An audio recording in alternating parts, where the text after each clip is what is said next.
Good afternoon. I'm Hugh Lufton. I'm Principal of Lufton Associates Chartered Planning Consultancy. And this is a short short video. It's the third one in a series now. And the subject of this one is the Greenbelt. So most people in England understand the concept of Greenbelt. It's a very populist policy, it's political policy. It's a policy about restraining development. The Greenbelt descends, or the current Greenbelt descends from the 1947 Town and Country Planning Act. That's when Greenbelts were conceived. And their basic idea, was to restrict urban sprawl. And 76 years later, we have an NPPF, National Planning Policy Framework, and the purposes of Greenbelt are largely unchanged. The policy is largely unchanged. The designated Greenbelt in England, which accounts for about 13% of the land area of the country, those purposes are unchanged. There's five purposes generally.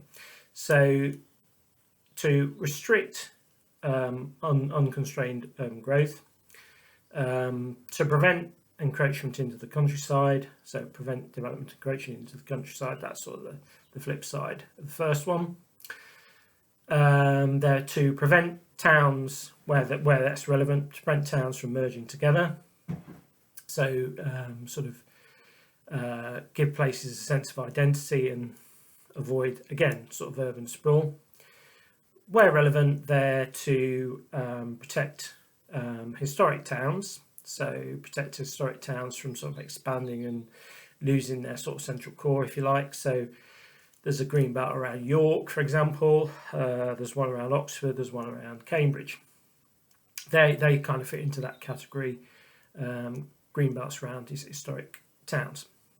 And the last purpose of the Greenbelt is to encourage investment, if you like, encourage focus, priority into delivering urban sites, encouraging recycling, encouraging investment in brownfield sites, generally focusing investment back into urban areas.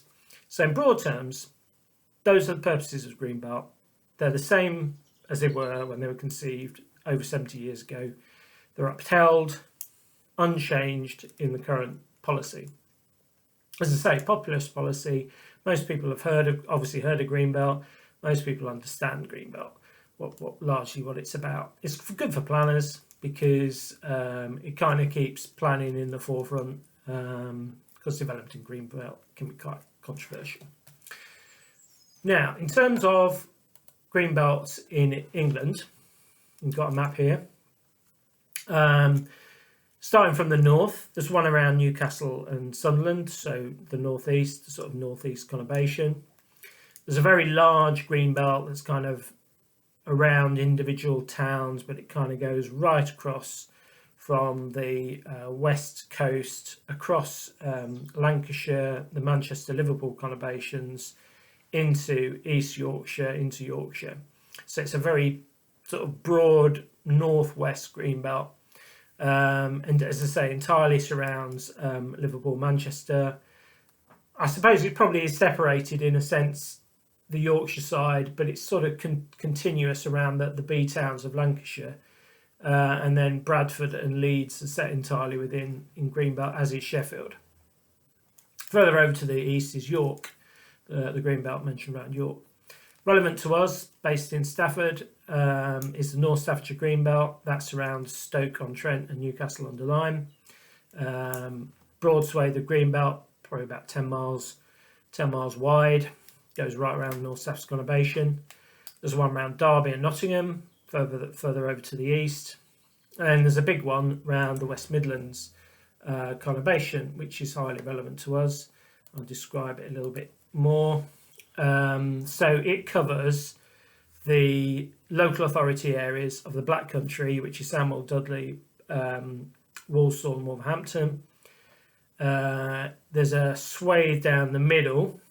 So you've got the 4 Black Country boroughs. You've got Birmingham as a city. You've got a swathe then with Solihull, and then you've got Coventry set over to the east, and then you've got a green belt right around the whole lot. It is a big green belt, the West Midlands green belt, and there are whole towns set within it. So Kidderminster, Redditch, Bromsgrove, they're set completely within the green belt. And then you've got towns like Nuneaton, which is on the edge, so it's outer perimeter, it's not green belt, but the rest of the town is in it. Places like Lichfield. So it's a very large, significant green belt covering the 7 major authorities in the West Midlands, and then falling out into all the local authority areas around the West Midlands region. So what's the relevance really for Stafford? I haven't described the rest of them quickly. The remaining ones are London, obviously, Greater London Greenbelt, huge greenbelt around Greater London, goes across lots of authorities, but it's a greenbelt that serves the Greater London area.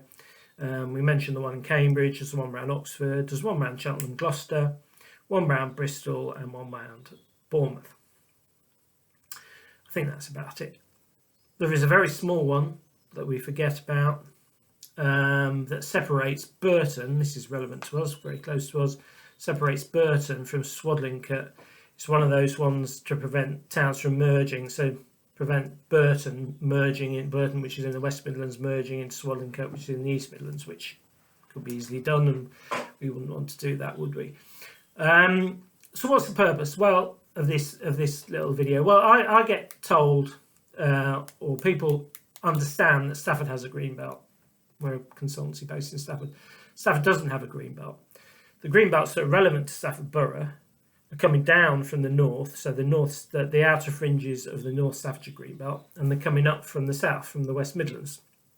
So we've got the Black Country and the Birmingham green belt coming up from the bottom. So there's a squeeze, and Stafford is in the middle.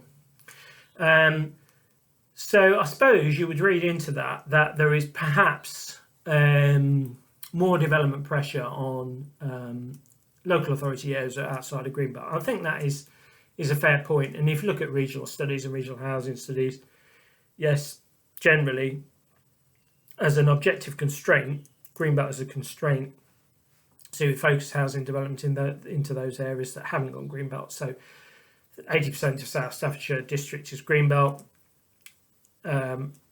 Less of Stafford Borough is Greenbelt because of we're north and we're south.